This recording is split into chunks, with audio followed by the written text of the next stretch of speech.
Om Swastiastu, perkenalkan nama saya Igede Pradantara Wedabuana dan teman saya Putri Darmawan. Kali ini saya akan mempresentasikan tentang mata kuliah MSDM tentang pelatihan dan pengembangan.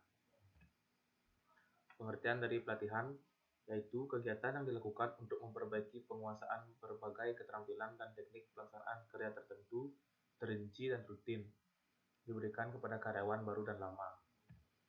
Tujuan pelatihan yaitu yang pertama untuk dapat menguasai metode kerja atau perubahannya, dan yang kedua untuk memperbaiki metode kerja yang pernah dikuasai. Keuntungan bagi karyawan yang pertama, pekerjaan akan dilakukan lebih cepat dan lebih baik. Kedua, meningkatkan rasa percaya diri karyawan. Yang ketiga, meningkatkan kerjasama antar karyawan. Yang keempat, tanggung jawab kerja meningkat. Dan yang terakhir, angka kecelakaan kerja dapat diperkecil. Keuntungan bagi perusahaan, mengurangi pengawasan, kerusakan atau kesalahan produk dapat diperkecil, pemakaian bahan dapat dihemat, penggunaan peralatan dan mesin dapat lebih tahan lama, biaya produksi menjadi lebih rendah, pemborosan ditekan sehingga meningkatkan keuntungan, memudahkan pelaksanaan promosi dan mutasi, kelangsungan perusahaan lebih terjamin. Lalu pengorbanan dari perusahaan itu yang pertama, hilangnya sebagian waktu produktif, biaya, munculnya harapan karyawan yang tinggi, kemungkinan berpindahnya karyawan yang telah terlatih. Strategi untuk antisipasi dengan cara pencegahan kerugian itu yang pertama, waktu pelatihan dilakukan pada saat aktivitas perusahaan tidak banyak atau pada saat proyek belum dimulai. Yang kedua, tetapkan tujuan spesifik yang hendak dicapai agar tepat sasaran. Yang ketiga, berikan perhatian pada karyawan terlatih. Yang keempat, lakukan seleksi. Artinya karyawan yang dilatih adalah yang memiliki loyalitas dan dedikasi tinggi pada perusahaan. Pengembangan yaitu kegiatan yang dilakukan untuk mempersiapkan karyawan untuk memegang tanggung jawab pekerjaan di waktu yang akan datang, yang mampu mengantisipasi perubahan yang mungkin terjadi, baik yang direncanakan maupun tidak.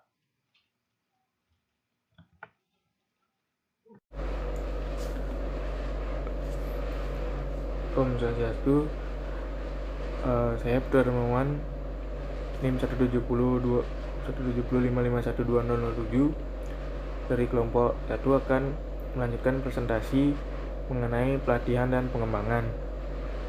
Langsung saja, sini saya akan membahas tentang tujuan pengembangan.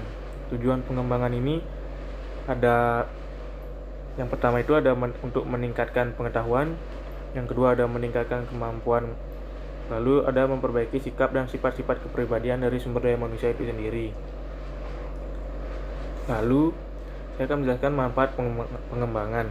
Manfaat pengembangan ini yang bisa dirasakan oleh sumber daya manusia itu sendiri yaitu mencegah keusangan karyawan, artinya tidak stuck di situ saja sehingga karyawan bisa berkembang. Lalu mengikuti perkembangan sosioteknik, perubahan sikap budaya kerja sehingga karyawan atau pekerja dapat memaksimalkan dari pengembangan ini untuk diimplementasikan di dunia kerja itu. Lalu ada yang ketiga, ada mencegah terjadinya perputaran turnover tenaga kerja. Lalu ada metode pelatihan dan pengembangan. Metode pelatihan dan pengembangan ini ada dua, yaitu on the job training dan off the job training.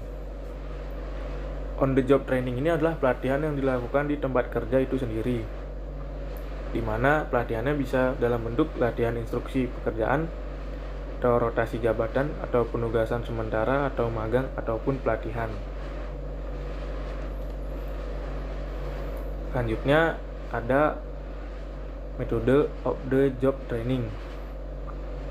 Off the job training ini adalah metode pelatihan di luar tempat kerja. Bisa dilakukan dengan studi kasus, role playing, business game, flexible training, pelatihan laboratorium, ataupun program pengembangan eksekutif. Lalu ada teknik presentasi. Teknik presentasi ini beragam jenisnya, bisa melalui kuliah atau ceramah, maupun presentasi video, konferensi, program instruction, atau studi sendiri. Lalu pertimbangan pemilihan metode.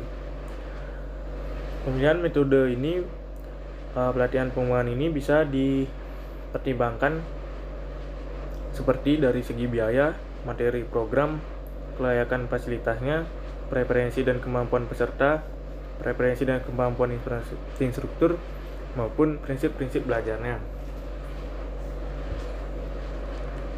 Lalu yang terakhir ada evaluasi program pelatihan dan pengembangan ini. Yang pertama itu kriteria program. Itu kriteria program digunakan untuk mengetahui kriteria apa saja yang akan dilakukan pada evaluasi ini. Lalu setelah kriteria program masuk ke pretest. Pretest ini dilakukan seperti wawancara ataupun pertanyaan-pertanyaan oleh pihak perusahaan ataupun lain-lain. Setelah itu dilakukan pelaksanaan dan terakhir dan setelah pelaksanaan itu ada post test. Itu sumber daya manusia itu diuji, yang selanjutnya apabila baik atau buruknya akan ditentukan melalui mutasi atau promosi ini. Setelah tahap mutasi atau promosi itu, lalu tahap terakhir adalah tindak lanjut dari perusahaan itu sendiri. Sekian dari presentasi kelompok kami. Apabila ada salah kata kami mohon maaf. Apabila ada pertanyaan bisa ditanyakan. Om Santi Om.